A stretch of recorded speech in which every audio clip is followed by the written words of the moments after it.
Պարոն Փաշինյան, նախ առհասարակ ես հիմա ներողություն եմ խնդրում մեզ դիտողներից ու հատկապես իմ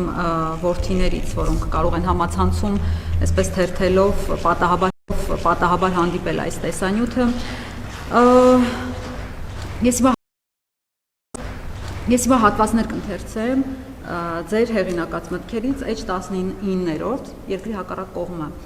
Չէ, դու տեսար այդ դատախազ քածին, գիրք է գրել, ես քո բերանը բազմակետ, բայց գլխավորը չի գրել, ամենագլխավորը, ինչ նկատի ունես, ասեմ աղբերս, պարզ ասեմ, դու գիտես ինչու նա մեզ տանել չի կարողանում, որովհետև մենք իրան չենք շինել, այդ կնիկը հույս ուներ, որ մենք իրան մի լավ կշինենք, հերթով ու բոլորով, եւ ինքը վերջապես մի խոսքով լավ, շարունակեմ այս միտքը։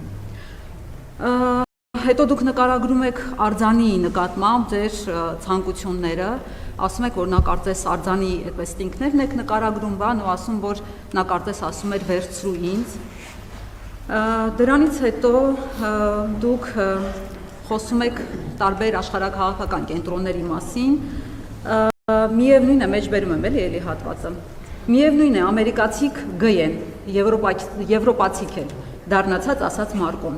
ռուսները նույնպես, որպես հետգրություն ավելացրեցի ես։ Դուք, որ Ռուսաստան գնում եք, ասում եք Պուտինին, ինչ կարծիք ունեք իրենց մասին։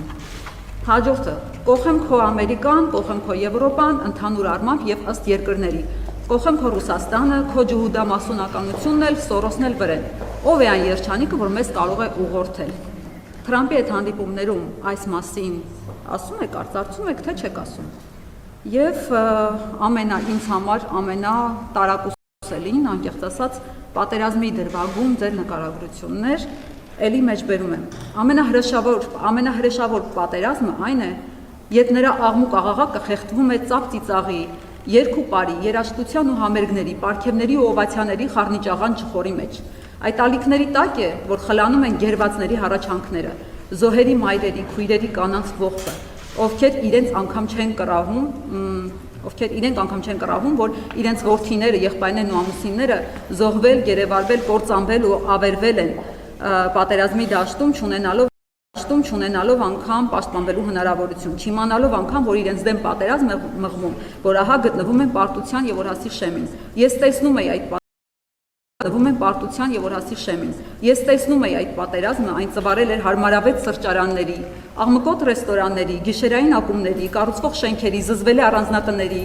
արարողակարգային ժպիտների, մեծ ծծերի, հաստ հետույքների, անամոթ խրախճանքի հետևում։ Ես տեսնում էի այդ պատերազմի զոհերին բոզացած եւ դրանից երջանկացած աղջիկներին, բոզացած եւ դրանից հպարտ տղաների, բոզացած եւ դրանից շոյված մայրերի, բոզացած եւ դրանից արծվացող հայրերի տեսքով։ Զգում էի, որ ինքս էլ սկսում եմ բոզանալ եւ գուցե շուտով նույնքան հպարտ կզգամ ինքս ինձ, որովհետեւ հաղթածի բանակում կլինեմ, կդառնամ խորհրդանիշը այդ պատերազմում վերջնական եւ անշրջելի հաղթանակի։ Մեջբերման ավարտ։ Դուք նախորոք պլանավորել եք այս ամենը, պարոն Փաշինյան, այս նկարագրությունը, որ հետո մեր զոհվածների, մայրերի լացը, անհետ կորածների, գերիների, հարազատների մեղմ ասած ողբը պիտի խլացվի ձեր զարգաց թմբուկների, ձեր կազմակերպած ֆեստիվալների, ձեր այս խրախճանքների, քեֆերի աղմուկի մեջ։ Այս ամենը պլանավորված է ձեր պարգևատրումների, որի մասին նույնպես խոսել եք։ Շնորհակալ եմ հարցի համար։ Ես ուզում եմ ձեզ ասել, որ եթե դուք տեղյակ չեք իհարկե, որ աշխարհում կա այդպիսի երևույթ, որ կոչվում է գրականություն։ Եվ այն ինչը դուք մեջբերում եք, մեջբերումներ են երկրի հակառակ կողմը վեպից, որը ես ինքս հրապարակել եմ իմ նախաձեռնությամբ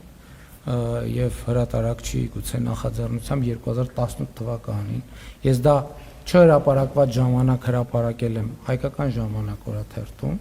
եւ ես ձեզ խորհուրդ եմ տալիս, եթե այդպիսի հետաքրքրություն կա, իմ գրքի քննարկումներ նախկինում եղել են, կարող ենք եւս մեկ քննարկում իրականացնել եւ դուք էլ կարող եք մասնակցել եւ ձեզ հետաքրքրող դիտարկումները անել։ Ես վարչապետի բրիֆինգի ժամանակ չեմ պատրաստվում գեղարվեստական գրականության դրվագներ քննարկել։ Հաջորդ հարցը